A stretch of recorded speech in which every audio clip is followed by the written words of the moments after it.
अगर आप इस वीडियो को पूरा देखते हो तो हम मान के चलते हैं आपका लॉस मिनिमम से मिनिमम हो जाएगा।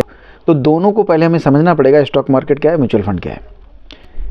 कुछ बच्चे कहते हैं हमारे पास सर 1000 रुपये 2000 रुपये पॉकेट मनी मिलती है। कुछ साथी है जो कहते हैं हमारे पास होम लोन ज़्यादा है। तो देखिए बहुत सारे खर्चे ऐसे, तो दुनिया में दो तरह के लोग हैं।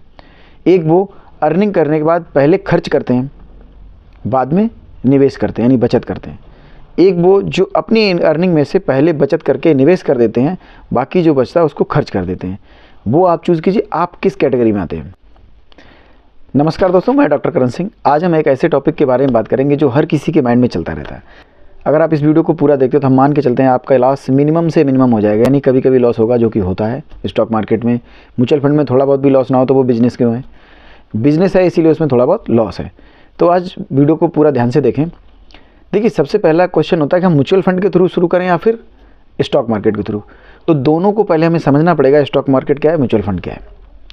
तो दोनों को पहले हमें समझना पड़ेगा, स्टॉक मार्केट क्या है, म्यूचुअल फंड क्या है। स्टॉक मार्केट में जितनी भी कंपनियां लिस्टेड होती हैं एनएससी और बीएससी में, बीएससी में लगभग 4000 कंपनियां हैं, एनएससी में 7600 के आसपास कंपनियां जो रजिस्टर्ड हैं।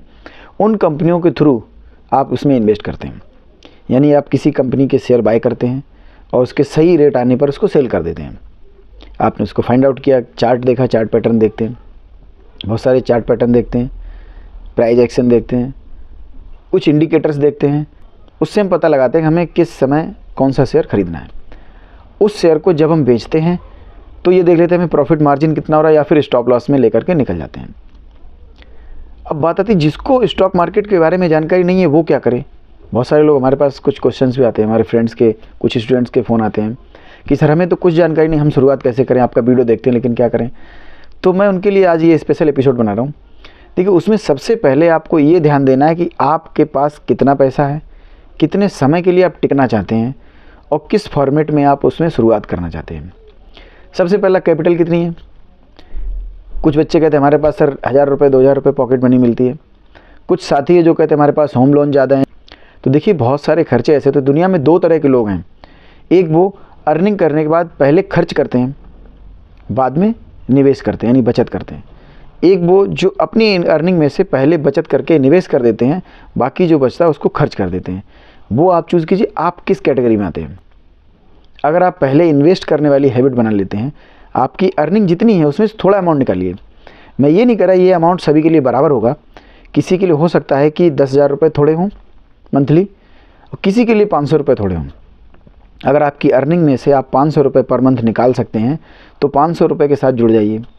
1000 रुपये निकाल रहे हैं तो 1000 रुपये के साथ जुड़ जाइए, लेकिन जुड़ने की कोशिश कीजिए। अब बात आती है म्यूचुअल फंड या शेयर मार्केट। जिन लोगों में रिस्क लेने की कैपेसिटी है, सीखने की क्षमता है और सीखना चाहते हैं तो वो डायरेक्ट स्टॉक मार्केट के थ्रू जुड़ें। जो सीखना नहीं चाहते या उनकी एज ज़्यादा है, सीखना चाहते हैं लेकिन टाइम नहीं है, तो ऐसी कंडीशन में वो म्यूचुअल फंड के थ्रू इन्वेस्ट करना शुरू कर सकते हैं। अब बात आती है कि म्यूचुअल फंड क्या है। देखिए म्यूचुअल फंड जो कंपनी होती है, जो इसे हम एएमसी भी कहते हैं, एसेट मैनेजमेंट कंपनी, वो कंपनियां हम सभी लोगों से, जितने भी इन्वेस्टर हैं उनसे पैसे कलेक्ट करके हर तरह के शेयर में पैसा लगाती हैं। वो इस बात का ध्यान रखती हैं कि हर सेक्टर में पैसा लगे, हर कैपिटल में यानी small cap, large cap, mid cap में पैसा डाइवर्सिफाइड करें, यानी रिस्क मैनेजमेंट करते हुए आपका इन्वेस्टमेंट करती हैं ताकि आपको रिस्क कम से कम रहे। कंपनी की गुडविल भी यहाँ पे लगी हुई है, आपका पैसा लगा हुआ है। कंपनी अगर आपका अमाउंट लॉस हो गया, आपको लॉस हो गया तो क्या होगा, आप चाहे उस कंपनी पर भरोसा नहीं करेंगे, 4 लोगों को रिकमेंड नहीं करेंगे इस कंपनी में पैसा लगाएं, तो वो कंपनी ये कोशिश करती है कि आप हम अच्छे से अच्छा रिटर्न दें। उनका काम कैसे होता है, हम लोगों से पैसा लेकर के तरह तरह की कंपनियों में लगा देते हैं। बहुत से वो शेयर भी जो हम खुद नहीं खरीद सकते थे, जैसे इस समय MRF 1.5 लाख का शेयर है, पेज इंडस्ट्री 40,000 के आसपास का शेयर है।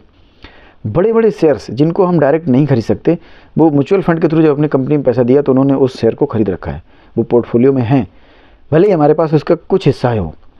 तो ऐसे में हमें उस चीज़ का बेनिफिट मिल जाता है कि अच्छी कंपनी में भी पैसा हमारा ईजिली लग जाता है, थोड़ा अमाउंट भी लग जाता है। अब कन्फ्यूजन यह होता है कि हम म्यूचुअल फंड के थ्रू जाएँ तो SIP करें या फिर लमसम में करें।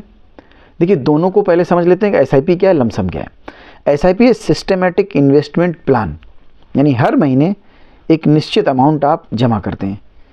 जरूरी नहीं आप हर महीने करें, आप हर क्वार्टरली करें, आपके ऊपर है आप किस तरह से कर रहे हैं। एक सिस्टमेटिक वे में हमने मंथली चुना है तो हर महीने की एक फिक्स डेट पर हम उतना अमाउंट जमा कर रहे हैं। अब उस अमाउंट में फ़र्क क्या पड़ेगा, कभी तो रेट हमें ज़्यादा मिलेगा, कभी रेट कम मिलेगा, कभी कोई यूनिट 100 रुपये का, कभी वो यूनिट 90 रुपये का, कभी 80 रुपये का है, हो सकता है कभी वो 105 रुपये का, 110 रुपये का भी मिले। तो उसमें बेनिफिट ये होता है कि हमें एवरेज का बेनिफिट मिल जाता है। सपोज दैट अभी मार्केट इतना हाई है, आपने लमसम में लिया, लमसम को भी एक साथ समझ लेते हैं। आपने लमसम में आज कोई अमाउंट उठा करके एक साथ लगा दिया। मेरे एक मित्र का फ़ोन आया, कल 1 लाख रुपये हमें लगाने, तो मैंने उनको कहा 1 लाख एक साथ एक फंड में ना लगाएं। बोले क्यों, मेरे पास अभी कहीं से पैसा है तो मुझे इसलिए लगाना। मैंने अगर आपने अभी इस हाई प्राइस वाले मार्केट में, जिस समय वैल्यूएशन हाई है, उसमें आपने 1 लाख रुपये एक साथ लगा दिया, वो भी एक फंड में लगाना चाह रहे हैं, उससे बेटर है कि आप उसको अलग अलग डिवाइड करके अलग अलग सेक्टर में लगाएं। स्मॉल कैप में कुछ लगाएं, कुछ मिड कैप में लगाएं, कुछ लार्ज कैप में। अब जब इसको डिवाइड करके आप लगाएंगे और कुछ अमाउंट लगाएंगे, बाकी अमाउंट नेक्स्ट मंथ के लिए, उसके नेक्स्ट मंथ के लिए छोड़ दीजिए, तो आपको एवरेज का बेनिफिट मिलेगा। हो सकता है आने वाले टाइम में जब मार्केट इतना हाई है तो थोड़ा बहुत करेक्शन भी हो। अगर मार्केट में करेक्शन आता है, उस समय आपकी एक अगली वाली SIP जब जाएगी तो आपको रेट कम मिलेगा और आपका जो एवरेज है पर यूनिट का एवरेज वो कम हो जाएगा। पर यूनिट का एवरेज कम होने से आप जब मार्केट धीरे धीरे ग्रो करेगा तो आपका फंड ज़्यादा ग्रो करेगा। आपको बात समझ आई होगी कि जब आपने हर रेट में, हर अमाउंट में ख़रीदा है, हर रेट में ख़रीदा, 100 में भी ख़रीदा, 80 में भी, 70 में भी, 60 में भी, जिस जिस रेट में मिला उस रेट में आपको हर महीने वो यूनिट मिलती चलेंगी। तो जब वो बढ़ना शुरू होगा तो आपका अमाउंट जल्दी से ग्रो करेगा, आपका जो फंड है वो बहुत जल्दी ग्रीन हो जाएगा, आपका पोर्टफोलियो ग्रीन दिखेगा, फंड भी आपका ज़्यादा रिटर्न देगा। तो इसलिए SIP को रिकमेंड किया जाता है कि आप इसलिए SIP स्टार्ट करें।